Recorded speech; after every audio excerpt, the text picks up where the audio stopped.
Yes, you are seeing that correctly. We got our hands on a brand new Echo CS-7310P chainsaw. So this new 7310P from Echo is going to replace the CS-800P in Echo's chainsaw lineup. And this is going to be a pretty nice improvement over the CS-800P. It's going to be a little bit lighter weight. It's going to feel even lighter because it's going to be very maneuverable. You can see the bright white felling sights there. They really stick out. They're going to be easy to see. It has a recoil starter housing, very similar in design to the CS-4510 and the new CS-3510 chainsaws. And you can see it has a translucent fuel tank down there, similar style caps to the CS-4510, 3510, and the features go on and on. So we're going to show you some of them here a little bit up close and give you an idea of what's going on with this saw and why it's going to be a nice addition to Echo's chainsaw lineup. So here's another angle of the front of the saw, and you can see, as we mentioned, it has the translucent fuel tank and it has the wide ears on the gas cap and the bar oil cap, so you can use your pull starter handle to loosen those caps up if they get stuck from pressure building up there. And you can see that there's no carburetor adjustments there because this is an auto-tune chainsaw. Ha! Got you there. Now, the carburetor adjustments are actually on the other side of the saw, which we thought was kind of bizarre, but since there's no adjustments on this side where they normally would be, just thought we'd throw that in there to see if anybody was paying attention.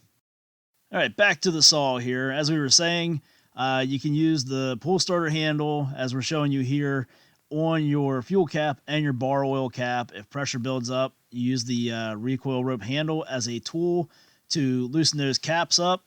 They've even modified the center part here of the pull rope grip to make it easier to use on these caps compared to the old style original version of the pull rope handle that they were using on the old CS-2511Ts to first do this process. So that's a nice improvement there that they've made. Now, one thing you can see here in this picture that they didn't change that I really wish they would have is the old school toggle switch for your on-off for your ignition. I wish they would have went to that momentary style stop switch they've been using on their other saws, but that's just my opinion. I mean, the saw is still going to work and still run great. Just a little thing that when they were making all these other changes, I think would have been nice to incorporate into this saw. Now, if you look right above the fuel tank, you'll see a shiny anti-vibration spring there under the plastic. There's another one on the other side on the main handle, and there's another one down below on the bottom part of the saw. And it also has the rubber overlay on the top handle there, so it's going to be a fairly comfortable saw to run. You don't have to worry about your hands falling asleep from excessive vibration or anything. Now, one other thing to note about the top handle on this Echo CS-7310P chainsaw is the fact that they've got it down there pretty close to the body of the saw. And that's a pretty big deal because if you're familiar with the Husqvarna professional saws, that's something that they've been doing for quite a few years now.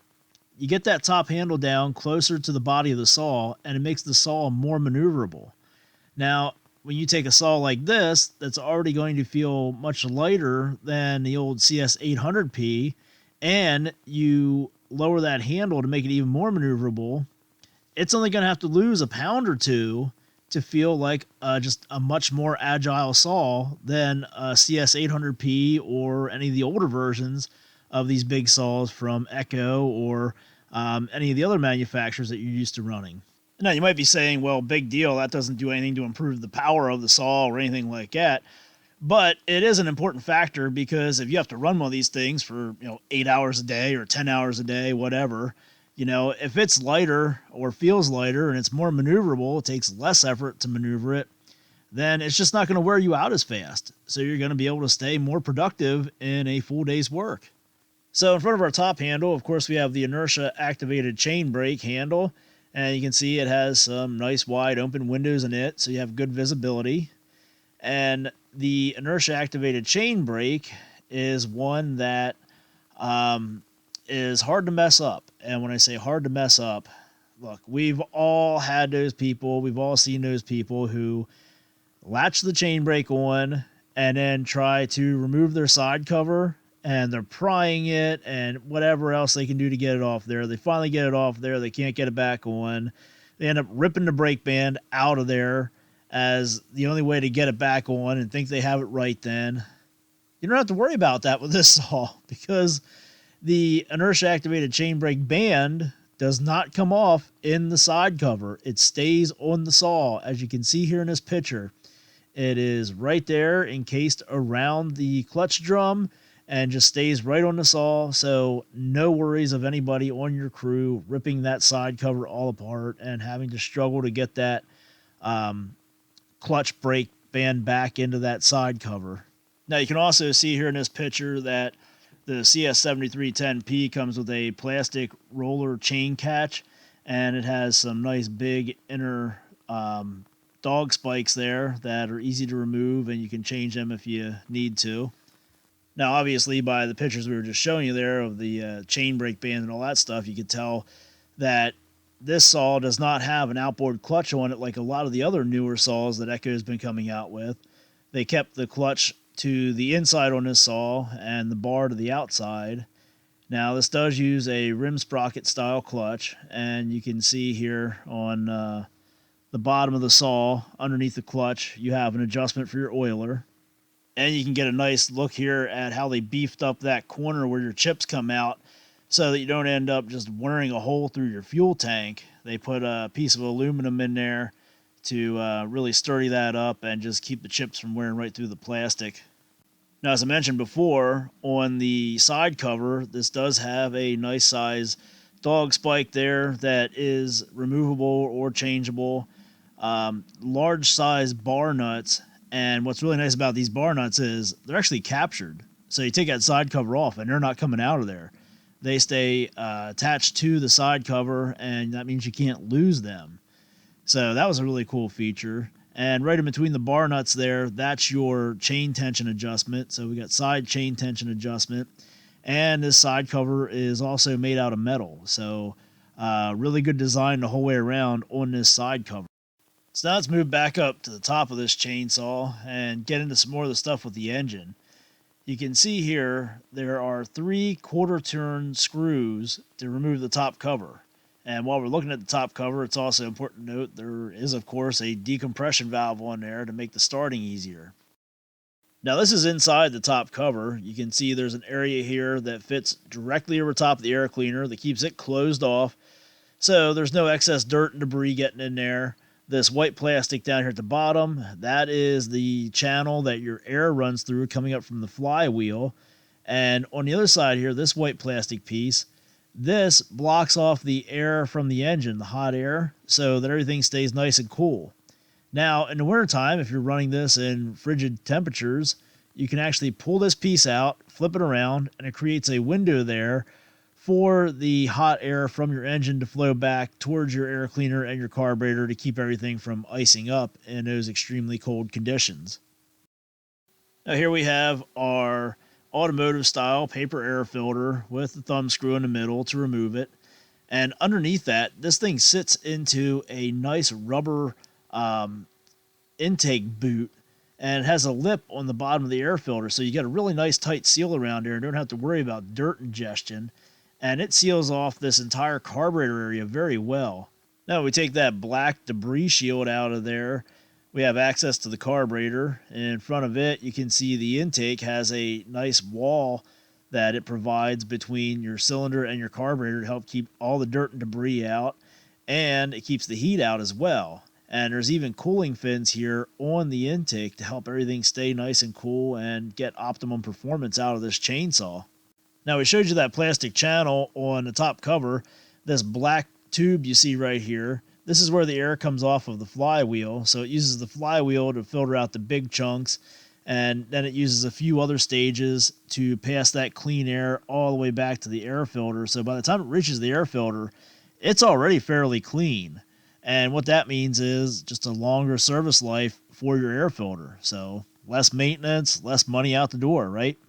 Now, at the opposite end of all that air coming in is the air going out, and here's the muffler on this saw. You can see that it is secured very well, so no chances of it just vibrating and shaking right off of there. It has an easy-to-access spark arrestor screen there on the top, so you can get to it, clean that out. Whatever you do, don't remove it and just leave it out. That's a big no-no. And you'll notice this muffler is angled back a bit. And when you look in from the side at the cylinder, it appears that the cylinder on this saw has a bit of an angle to it as well. Maybe I'm just seeing things because of the way the cooling fins are designed, but it seems to have a slight angle to it. Now here's an Echo CS-7310P with a 24-inch bar. They recommend that you don't go any bigger than a 28-inch bar on this saw. It has a 73.5 cc displacement. And the reason why I'm mentioning the displacement and everything is because I think Echo is going to do a great job selling these because they're hitting their dealers at just the right time.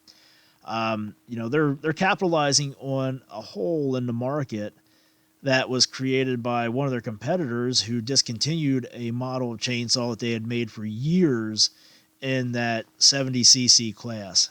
And this saw right here is going to be a great option for the people that were unhappy about that saw being discontinued. They'll be able to switch brands and pick this saw up here for a really good price.